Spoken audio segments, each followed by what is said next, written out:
Programmer avec les cartes. Retour sur la leçon numéro 5. Dans la leçon numéro 5, nous avons résolu le problème dans lequel initialement le tas 1 contient un trèfle ou un carreau, le tas 2 un pic, les deux autres tas sont vides. Et il s'agissait de mettre ces deux cartes sur le tas 3 en mettant le pic sous le trèfle si le trèfle est supérieur au pic, et le contraire si le trèfle est inférieur au pic.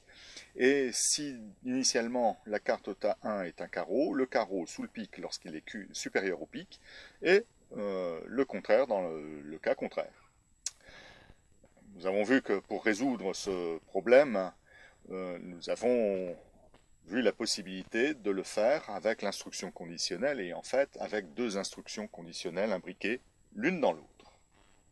Donc ici, dans le cas où on a un trèfle, dans ce cas-là, si c'est supérieur, si le trèfle est supérieur au pic, on déplace la carte du tas 2 vers le 3, c'est-à-dire que le pic est mis sur le tas 3, et on déplace la carte du tas 1 vers le 3, c'est-à-dire que le trèfle est au-dessus du pic, et c'est le contraire si le trèfle n'est pas supérieur au pic.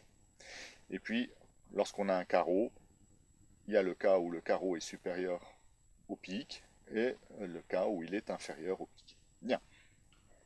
Alors, ce que l'on va voir, c'est une autre façon d'écrire, de résoudre le même problème, avec cette fois-ci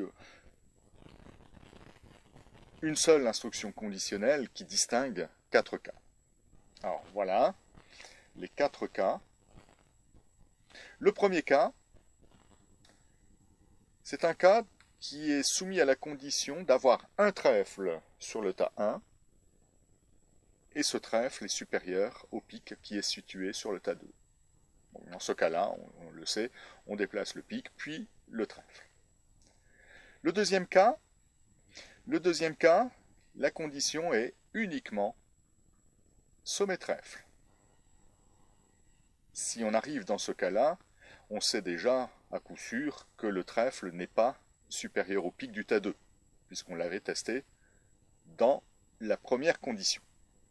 Alors on sait que dans ce cas-là, c'est le trèfle qui doit être situé sous le pic, et donc on déplace d'abord la carte du tas 1 vers le tas 3, puis la carte du tas 2 vers le tas 3. Si maintenant la carte n'est pas un trèfle, eh bien on retrouve exactement ce que l'on avait dans notre programme précédent. C'est-à-dire, si le carreau est supérieur au pic, on déplace le carreau puis le pic, et dans le cas contraire, on déplace le pic puis le carreau.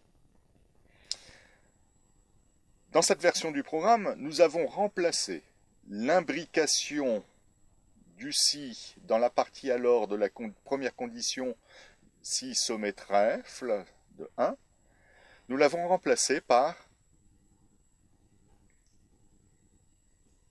une expression conditionnelle composée par un « et ». Cette expression conditionnelle est composée des deux conditions de nos deux si imbriqués de la version précédente. Il existe encore une autre possibilité de résoudre, de programmer la résolution du même problème. Donc, voici une troisième version. Dans cette troisième version,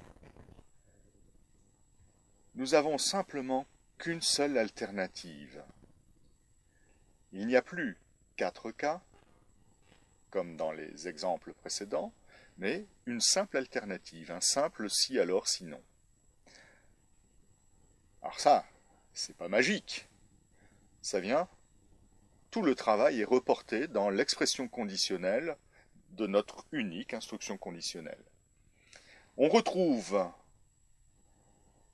notre expression conditionnelle employée dans l'exemple précédent, si sommet trèfle de 1 est supérieur à 1, 2, mais on a rajouté une autre possibilité, donc le ou sommet carreau de 1 est supérieur de 1.